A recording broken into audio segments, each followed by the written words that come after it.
Welcome back everybody, we're here with another video, this time following up from last week's video where I gave you a little exercise at the end. And the exercise at the end was I asked you what the very first bit was inside of MW0 inside of a Siemens PLC. It sounded simple enough at the time, but if you really think about it, it's not the obvious answer. So I'm just going to tell you straight away, it's not M0.0.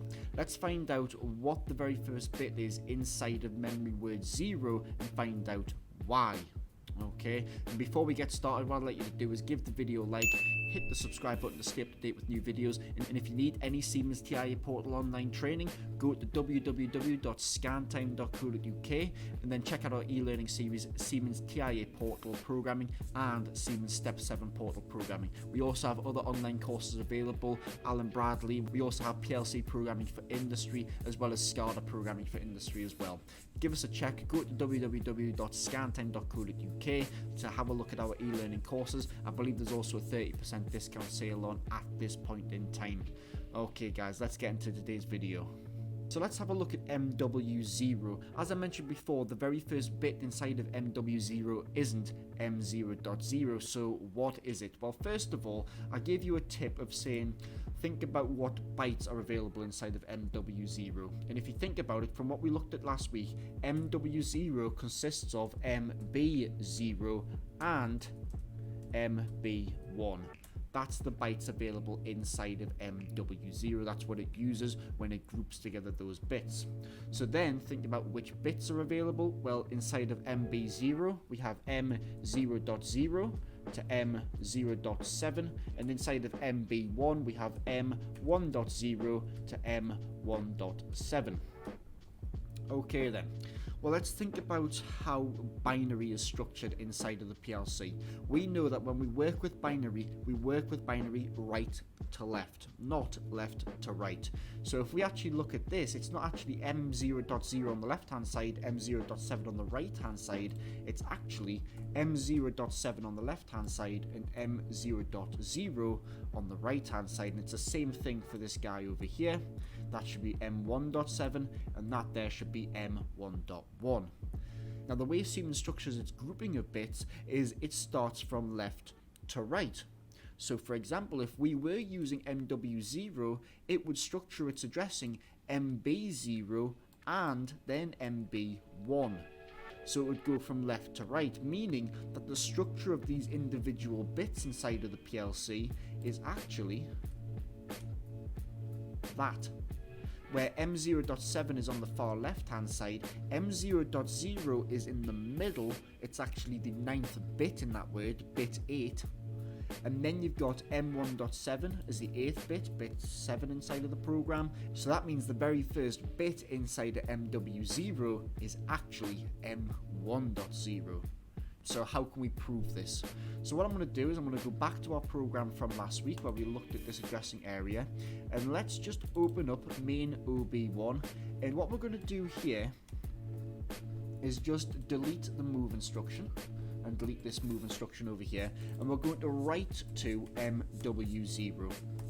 And what we're going to do is we're going to move the value 1 into MW0. Now if you think about binary, 1 inside of a word is 16 bits, so it would be 0000, 0000, 0000, 0000, and as we said, that very first bit there should be M1.0. So what we're going to do is I'm going to get a contact, I'm going to take that to a coil, and I'm going to write in M1.0, and I'm going to take that to Q0.0, and what we'll do as well, just to prove that it's not M0.0, we'll actually write this as an OR signal here, M0.0. Let's have a look at this then. Save this to the PLC, and then download this to the PLC. Okay, there we go. And I just heard the clicking of the relay from behind me. There we go. So here we can see 1 is being moved into MW0. So if I open up my watch table here and I just type in MW0, change this display format to binary, and then go up to monitor mode, we can then see our 16 bits. There's your very first bit on, and then inside of the PLC program, there you go, there's your M1.0 on, and that's turning on your Q0.0, and M0.0 is actually off. So how can we turn on M0.0? Well, what we would have to do is we would have to write to 1, 2, 3, 4, 1, 2, 3, 4. This bit here we would have to turn on. So what's that bit in binary? Well, you've got 1, 2, 4, 8, 16, 32, 64, 128, 256. So if we write the value 256 into this memory word and then download that as a PLC and say yes to that, there we go. 256 is inside of that memory word. If I then go to our watch table, you can see there's your 9th bit on, which is bit 8, because we start from bit 0, and there M0.0 is on. So that there proves that M0.0 isn't the very first bit inside the PLC, it's actually the M1.0. And this is important because, like I say, inside of advanced programming, we can actually manipulate bits inside of a word and then use these individual bits like we are later on inside the PLC program. So for example, we can move values into a word as we are right now, and then use those bits inside of that word to then trigger certain parts of the process. And as I mentioned, if you are thinking that M0.0 is your very first bit, what's going to happen is you're going to start turning on the wrong equipment, you're going to start turning on the incorrect cycles of the process, whatever you're trying to do with those individual bits inside the PLC.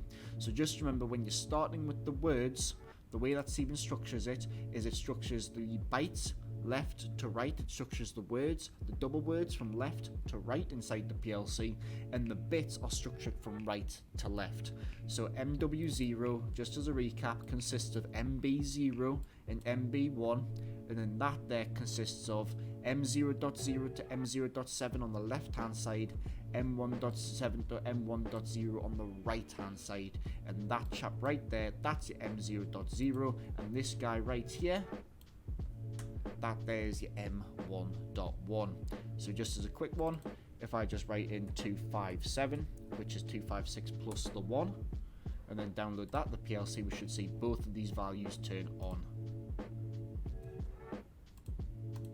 There we go, both bits are now on, and that's manipulating bits inside of a word, inside of a byte, inside of a double word. It's the same. If we just have a quick look at our assignment list, you can see here, there's our word, there it is there, consisting of MB0 and MB1.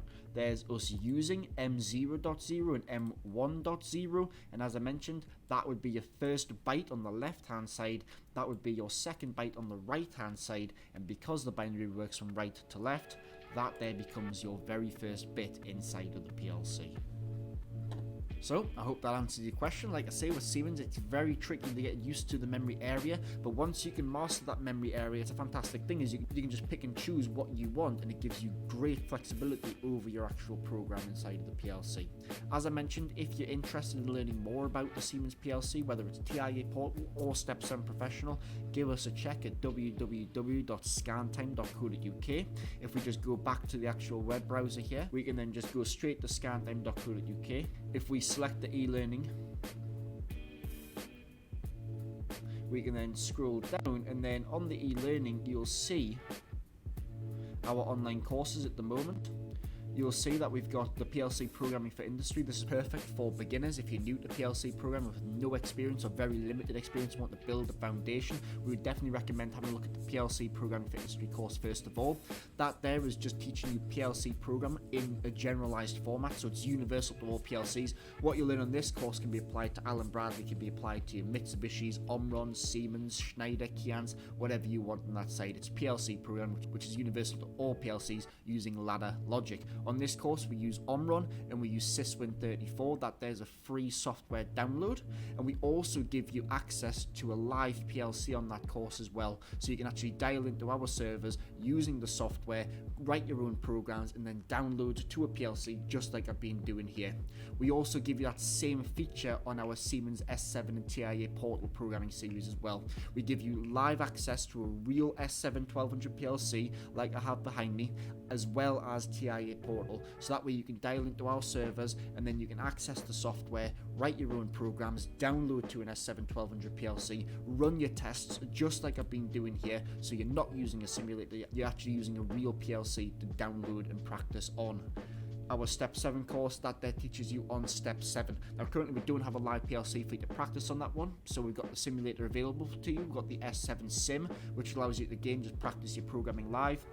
We've also got our Allen Bradley programming, which is looking at RSLogix 5000 or Studio 5000, as well as RSLogix 500 as well. Both of these courses give you access to the software as well as a live PLC. And then our SCADA programming courses there, they give you access to the SCADA programming software to design your own SCADA systems. Have a look at our online courses. If you have any questions, just leave them in the comments below. But like I said, these courses will be great for you when you're working with these PLCs, to give you some sort of foundation and understanding of how to use these PLC programmers. Not only that, but once you complete these courses, you get a certificate of completion as well to prove that you've completed this, and you've also completed these certain subjects as well inside of that course too. Enjoyed the video, give the video a like. Also, don't forget to subscribe, check out www.scantime.co.uk, and we'll see you again next time.